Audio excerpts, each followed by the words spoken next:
Be ready for transcription.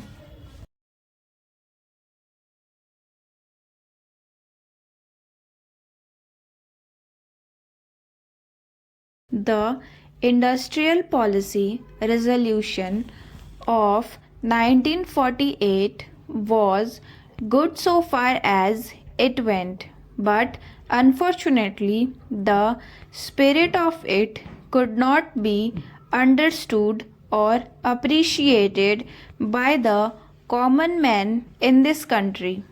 So, a new orientation of this policy was given, and Honorable Prime Minister, after his return from China, publicly declared that the future policy of the country, or rather the future pattern of society, will be the socialist pattern. That was further emphasized by the resolution passed at the Awadi session of the Congress and later reiterated by Sri Debar, President of the Indian National Congress. I am very glad to say that the spirit of it has been caught by the nation today. If I may say so, the nation has taken up the challenge for securing the socialist pattern of society. It behoves all sections, both inside this house as well as outside, without having mutual recriminations, to try and propagate in a sincere manner and establish the socialist pattern of society indicated by the statement of the great leader of our country.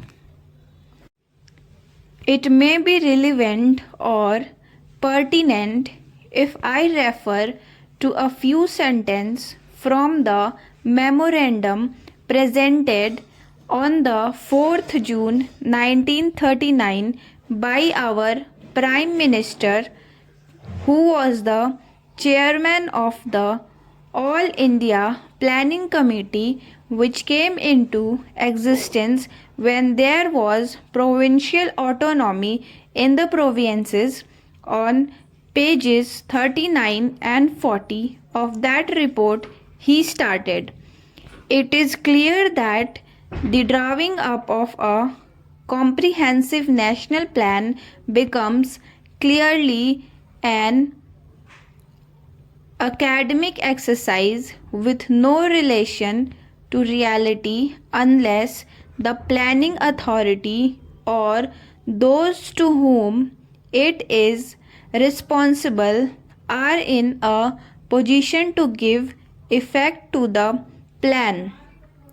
If this authority is powerless or circumscribed or restricted and has limited activities, it cannot plan. An essential prerequisite for planning is thus complete freedom and independence for the country, and removal of all outside control. This implies that the country possesses in itself full sovereign authority to take any measures, adopt any policies, and form any relations with other countries as may seem best to its governing authority in the interest of the country and its people. National independence is thus an indispensable preliminary or tasking all the steps that might be found necessary for carrying out the 5-year plan in all its various aspects throughout the whole country.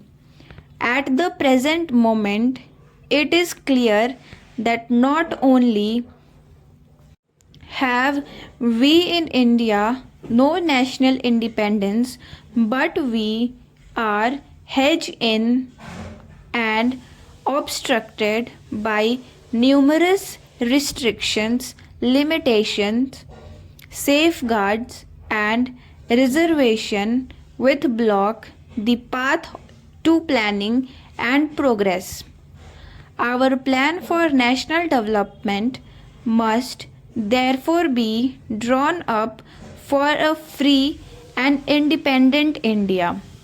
Thanks to the sacrifices made by millions of our countrymen and countrywomen under the leadership of the father of the nation, Mahatma Gandhi, we have today secured complete sovereign political independence at a time when the nation of the world were engaged in the bitterest struggle using all the weapons of destruction.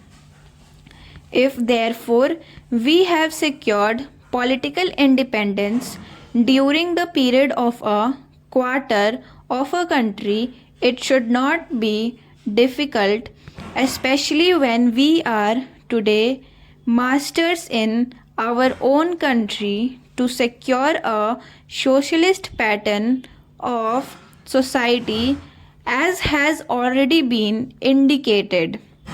But it requires the assistance of propaganda, the active work of all those who are interested in this.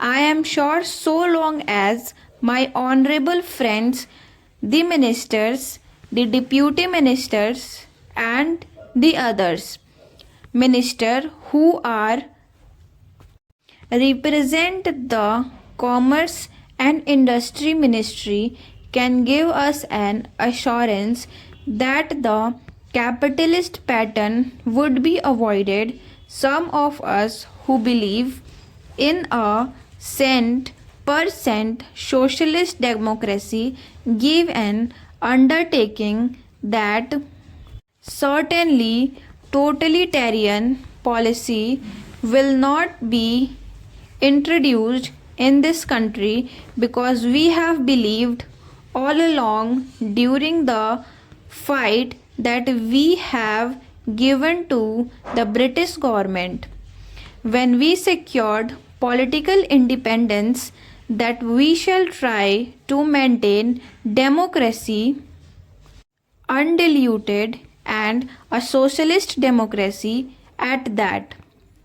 I am absolutely certain that in this country of ours, liberty of thought, liberty of speech, and liberty of action will be guaranteed to every citizen to express his view in the manner he pleases. I therefore assure my honorable friends that so long as we do not in the grab of socialist pattern support a capitalist system, India will stand 100% for a socialist democracy. Now, luckily for us, the fundamental right of the Constitution have declared that a citizen would be assured of many of the social amenities which will give responsible comfort from the womb to the grave. But mere enunciation, as I have said many times, will not satisfy the common man unless the saying is put into effort. I am absolutely certain, therefore, that so long as there is a determination of the part of our countrymen, we will be in a position to secure socialist pattern of society. It is not even possible to draw up a plan on any other basis.